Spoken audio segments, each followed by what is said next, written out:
por la radio, pues tengo un problema técnico, pero igual vamos a pasar la grabación. ¿Ah? Bueno, estamos conversando acá, vamos a ir a mis apuntes porque viste Adelante, cómo adelante. es, con Matías Gufanti, Gufanti, sí. ¿verdad? Periodista, integrante de Voces Insurgentes, participante de la Comisión Internacionalista de Uruguay, ¿no? Sí. Que estuviste en la Comisión Internacionalista de Uruguay, Solidaridad con Bolivia, Sí. ¿verdad? Bueno, vamos a charlar un poco sobre todo el viaje tuyo, cómo encontraste la situación. Tengo entendido que anduviste allá con los pueblos originarios, Sí. eso es importantísimo, saber la situación que está viviendo Bolivia hoy, que si bien hay varios países que están sufriendo complicadísima la situación, el avance del fascismo es tremendo, pero Bolivia hoy está sufriendo mal, y bueno, esperemos que nos cuente un poquito. Bienvenido. Bueno. Muchas gracias por estar por acá, porque justo con una tarde lluviosa, espantosa, Fría. fría, la verdad, y te animaste a venir por acá. Bueno, bienvenido entonces, y abierto a la conversación un poco. Bueno, muchísimas gracias a vos, Juan Carlos, y un saludo a toda la audiencia, bueno, en este caso también a quienes nos siguen por Facebook. La verdad que sí, fue un viaje muy intenso, muy complicado. Pudimos constatar lo que en algunos medios está saliendo, lamentablemente no está saliendo mucha información sobre lo que está pasando en Bolivia, porque hay un cerco mediático muy fuerte por parte del gobierno de Rodrigo Paz. No se quiere que se sepa lo que está pasando hoy en Bolivia. Hay todo un aparato mediático para impedir que la información pueda llegar a diferentes territorios. Y bueno, justamente para romper ese cerco mediático es que viajamos. Y yo, como parte de Our Voice Voces Insurgentes, participé de la Comisión Internacionalista de Solidaridad con Bolivia del 16 al 22 de junio. En realidad teníamos pensado estar más tiempo, pero bueno, no se pudo. La situación se hizo muy intensa, muy fuerte. Tuvimos que salir a partir del decreto de estado de excepción. Por suerte logramos parte del objetivo, que era poder hablar con los manifestantes, con víctimas de las represiones que se estaban dando, con el abogado de la mayor cantidad de víctimas de la localidad de San Julián, muy cerca de Santa Cruz. También con referentes de comunidades originarias, de las comunidades Coya, Aymara, Quechua, bueno, diferentes organizaciones sociales, feministas, que nos estuvieron contando qué fue lo que pasó.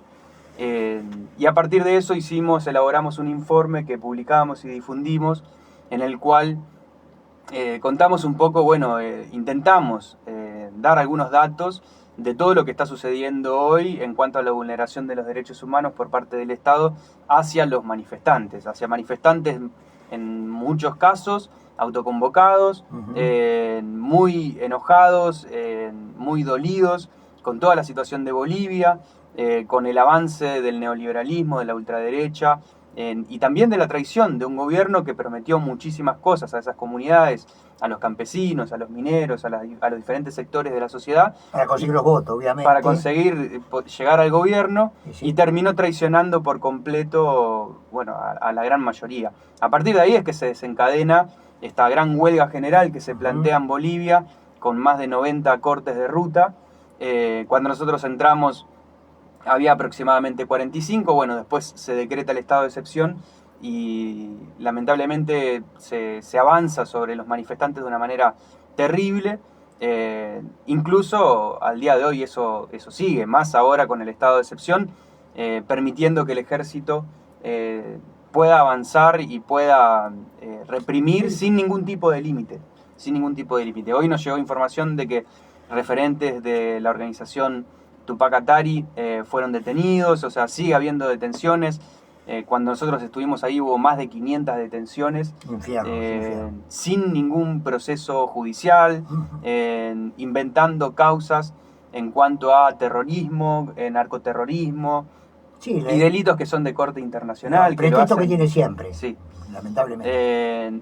Sumado a otros hechos gravísimos como son desaparición, asesinatos, intento de violación, violencia de género, bueno, y muchísimas cosas terribles, incluso por parte no solamente de la policía, del ejército o del gobierno, sino también por parte de grupos de derecha armados, tipo paramilitares que trabajaban en conjunto y en complicidad con la policía. Sí.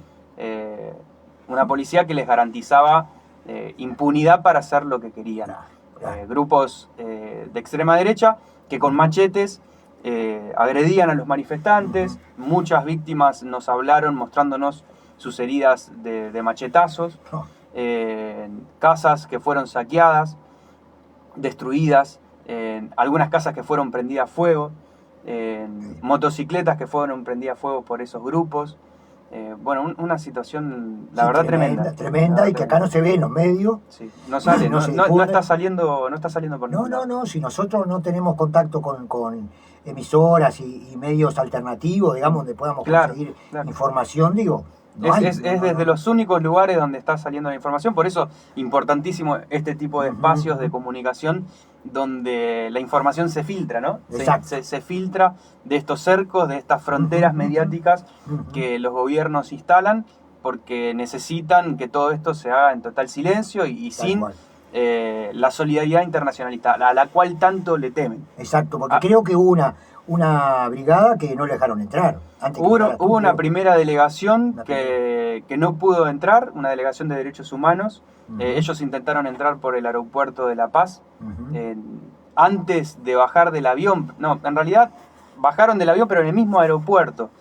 Los detuvieron, los deportaron y les pidieron el ingreso. De hecho, en el Congreso de Bolivia estaban discutiendo si declararlos personas no gratas. Bueno, hicieron un escándalo impresionante.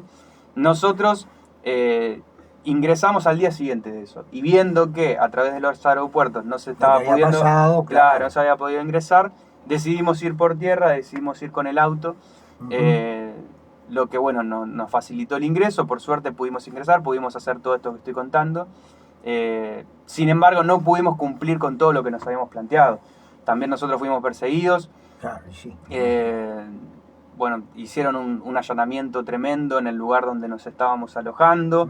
Estuvo presente la Interpol, migraciones, policía, bueno, diferentes sectores del Estado, sobre todo el aparato represivo. No nos encontraron ahí, pero poco tiempo después nos detuvieron en una estación de servicio. Estuvimos retenidos en una comisaría. De la comisaría nos llevaron a migraciones, siempre con presencia de la prensa, como intentando mostrarnos como personas que estaban financiando los bloqueos, financiando los cortes, eso cómplices del terrorismo, entre comillas, ¿no? Tal cual. Así que bueno, toda una situación terrible también, sin ningún tipo de garantía de nada, ni de respeto a ningún derecho básico. Se nos quitaron los documentos, nos impedían usar los celulares, no nos dejaban usar los celulares, quedamos incomunicados, nos revisaron absolutamente todo, fotografiaron y leyeron. Yo tenía un cuaderno en la mochila, leyeron absolutamente todo lo que tenía en el cuaderno, sacaron fotos a las hojas del cuaderno. Bueno, toda una intimidación, ¿no? Tremendo, un intento de que justamente no hagamos esto que estamos intentando hacer, que es hablar sobre lo que está pasando, difundir lo terrible que hoy está viviendo Bolivia, que no tiene que ver solo con Bolivia, como vos decías, sino que tiene que ver con el avance de la ultraderecha y el neoliberalismo en Latinoamérica entera. Latinoamérica entera, sí, totalmente. Para que ver lo que pasa en Chile y Perú, en diferentes países, ¿no? Si ponemos a nombrarte un montón, el avance impresionante, y que viene con todo, digamos, todo lo que es resistencia es violación enseguida de derechos humanos, es tremendo, sí, es tremendo. Sí, y sobre todo para avanzar sobre un plan económico que viene, que viene por los bienes naturales de todos los territorios. Exacto. O sea, Bolivia sigue siendo uno de los lugares más observados por las grandes élites, por los grandes grupos económicos, la riqueza que en tiene, cuanto a la riqueza que tiene de sus bienes naturales. Sus bienes naturales, claro, y van por eso. Mucho se comenta una especie de plan Cóndor Sí. 2.0, Sí. porque lamentablemente es un plan Cóndor, porque Sí. se está desde Estados Unidos, de donde se está orquestando todo lo que es Latinoamérica, ¿no? Hay que ver lo que está pasando con Venezuela, lo que ha pasado y lo que está pasando, ¿no?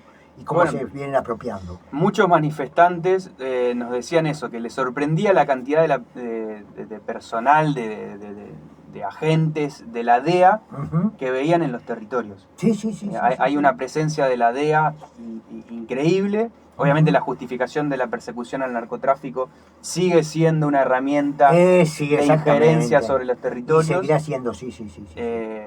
Así que sí, sin dudas es el Comando Sur operando sobre, Comando Sur, sobre exacto. Latinoamérica. Exactamente. En algunos países con más resistencia Ujú. y teniendo que ejercer más fuerza, como es el Exacto. caso de Bolivia, Ujú. por su lucha histórica de Sí, tiene enfrentamiento, tiene su tradición de resistencia. Sí, los pueblos originarios siempre han resistido, no les ha importado Sí. el gobierno que sea, No. en realidad. En otros países, lamentablemente, con mucho menos resistencia, ¿no? Sí.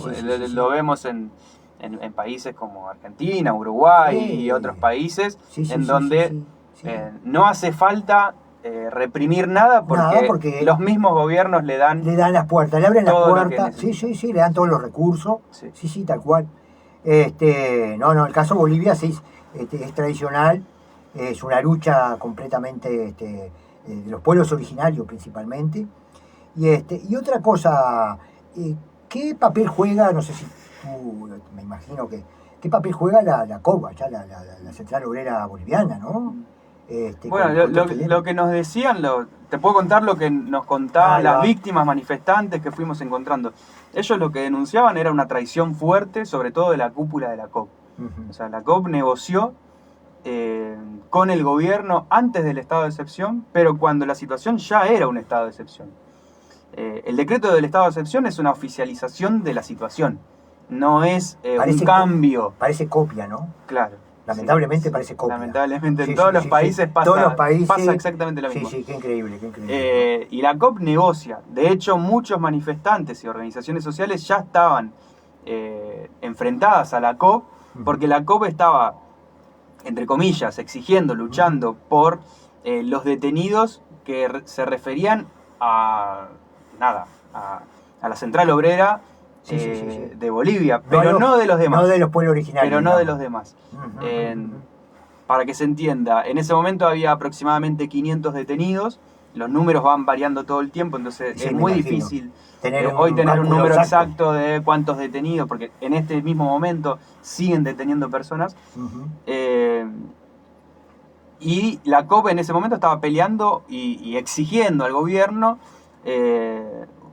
la liberación de 100 personas aproximadamente. ¿Sí? Los otros 400 y los otros, no existen para la COP. Ese es solo un detalle. Sí. Que había pasado antes, pasado antes de la negociación de la COP con el Estado. Después de la negociación de la COP con el Estado, el gobierno de Rodrigo Paz instala el estado de excepción, ¿sí? Que fue con apoyo de la COP. Qué increíble, ¿no? Qué increíble. Fue con apoyo de la COP. Sí. Sí, me imagino.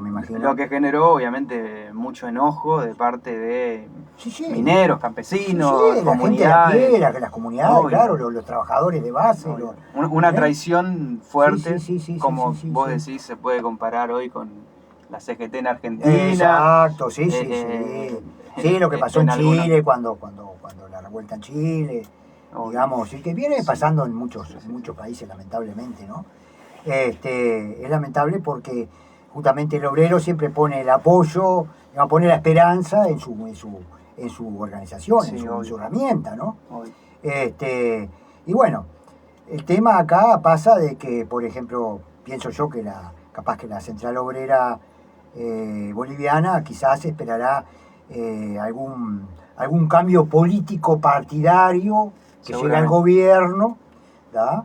Que nunca, sabemos por experiencia que nunca le da solución ni al trabajador ni a los pueblos originarios, ¿no? Porque los que han sido elegidos, como en el caso de Chile, cuando llegó Boric al gobierno, ¿no? Toda una revuelta preciosa, donde se había levantado el pueblo, donde tenía Era la esperanza. Era la ¿no? esperanza, tenía las El gobierno de Boric herramientas para hacer un cambio realmente profundo, y se negocia con una venida de un Boric que realmente lo que hizo fue amortiguar esa lucha del pueblo, ¿no? Sí. Y ojalá que en Bolivia no suceda eso, ¿no? Y Ojalá que no. que lo más probable es que lo que esté buscando la Central Obrera Boliviana, buscando eso, llegar a que el partido de Evo Morales, por ejemplo, llegue al gobierno y que sea el colchón de la resistencia del pueblo, ¿no? Bueno, hay algo para señalar ahí en cuanto a eso que decís, que me parece súper importante, es los manifestantes y los bloqueos, los cortes de rutas, no estaban llevándose adelante por un grupo homogéneo de personas. O sea, ahí había absolutamente de todos los sectores, personas incluso que nos decían: yo voté a Rodrigo Paz, yo me sentí traicionado por Rodrigo Paz porque nos habían prometido ciertas cosas en cuanto al territorio y a otras cuestiones, y terminaron obviamente defraudados con todo lo que estaba haciendo, bueno, el paquete de reformas neoliberales que planteó Rodrigo Paz, que, para que se entienda acá, es algo muy parecido a lo que pasó con la LUC, ese paquete de medidas que hacen los gobiernos. En Argentina está el RIGI, que es prácticamente lo mismo. Bueno, en todos los países se fue a la misma idea. O sea, esa cuestión de acceder al gobierno, tirar un paquete de reformas, de ciertas leyes, modificaciones de leyes y demás, que terminan obviamente favoreciendo a los mismos de siempre, o sea, a los empresarios, a unos pocos, y aplastando al pueblo en general. Otro de los puntos muy como llamativos, importantes, que terminó haciendo explotar a la población, fue el tema de la nafta en Bolivia, que se vendía nafta de muy mala calidad, que terminó rompiendo autos, vehículos privados, públicos. Las personas tuvieron que salir a pedir préstamos para poder arreglar sus autos. Se generó todo un negocio ahí a partir de eso. Y varias cosas más, en cuanto también a la propiedad de los terrenos de los campesinos, que habían sido terrenos titulados por el gobierno de Evo en aquel momento. Bueno, el gobierno está avanzando sobre esa titularidad, intentando modificar aquellas cosas que había hecho el gobierno. Pero digo, no eran manifestantes, porque a veces se escucha o se piensa, eran manifestantes de Evo, era Evo que estaba haciendo el bloqueo, la huelga. No, Evo estaba por detrás de lo que estaba pasando. De hecho, Evo iba por otra línea, que era llamar a un referéndum. Más la línea, buscar, digamos, de la Central Obrera, digamos. Buscar otros caminos. Como para amortiguar, digamos. Esto fue y es un levantamiento popular. Eso es importante remarcar. Está bueno que quede bien claro. Y son las comunidades quechuas, aymaras y collas, junto a los campesinos, a los mineros y demás, que están en este momento levantándose y resistiendo. Obviamente, ahora la situación es tan terrible que están haciendo lo que pueden. Claro, obviamente, porque la represión es tan salvaje que obviamente que no es fácil. Ya hay asesinados, como te dije, más de 500 detenidos, y una situación de mucho miedo también, sobre todo por los grupos paramilitares que tienen total impunidad. Claro. Nosotros, cuando estuvimos en la comisaría, una de las cosas que más me llamó la atención a mí es el vínculo de la policía con repartidores de comida, conductores de Uber, de taxi, o sea, un vínculo con la sociedad. Y un aparato armado para la persecución que me pareció tremendo, porque te subías a un taxi y no sabías quién te estaba llevando. Exacto, si era un paramilitar o era realmente un chofer. O una persona trabajando con la policía. Y a eso sumale que la mayoría de los hospitales no solamente no recibían a los heridos, sino que en el momento que llegaban heridos, los denunciaban y los entregaban a la policía. Por lo tanto, la gente no quería ni siquiera denunciar, ir a los hospitales.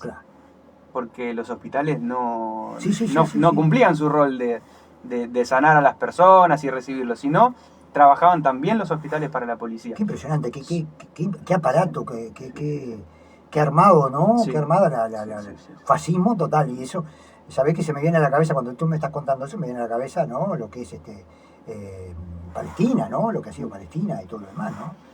Bueno, yo tuve la oportunidad de estar en Palestina hace aproximadamente 2 años. Obviamente la coyuntura, el contexto es totalmente diferente. Sí, claro, sin duda. Pero sí, claramente hay un avance del fascismo y del racismo institucional y de la persecución a los levantamientos que se está expandiendo.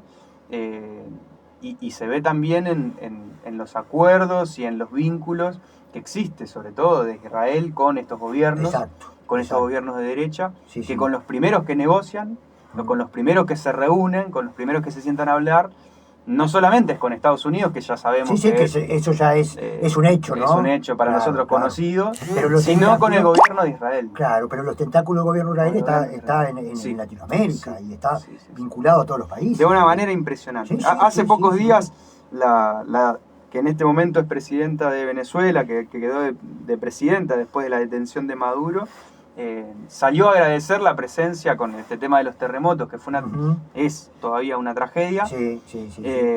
Salió a agradecer la presencia de Israel, del gobierno de Israel, el acompañamiento. Salió a decir que se encontró con Netanyahu y le agradecía humildemente a Netanyahu.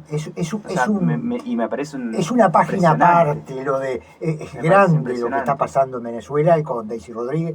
No, es tremendo, una entrega pero brutal, la verdad que sí. Da para hablar mucho de Venezuela porque es tremendo. Pero se relaciona. Pero sí, está relacionado. Forma parte de lo que hoy está pasando en Latinoamérica. Y uno de los rumores que más giraba en Bolivia era esta cuestión de que la DEA iba por Evo y de que el objetivo era llevarse a Evo como se lo llevaron a Maduro. Sí. Como un referente más. Sí.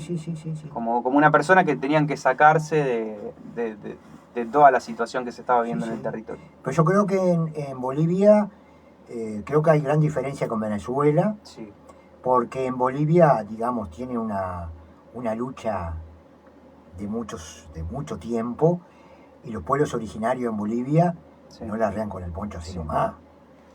Yo creo que la gran diferencia es lucha. La gran diferencia es totalmente. Entonces, no es fácil con Bolivia. No. En Venezuela ya lo tenían calculado y le salió redondo en la usurpación. Bolivia no creo que pase lo mismo. No, la resistencia de las comunidades originarias creo que es el componente que cambia por completo totalmente la sociedad. Sí, totalmente. Sí, estoy de acuerdo. Y que con todo este estado ¿cómo se llama? Estado de excepción que existe ahora, a los pueblos originarios los paran. No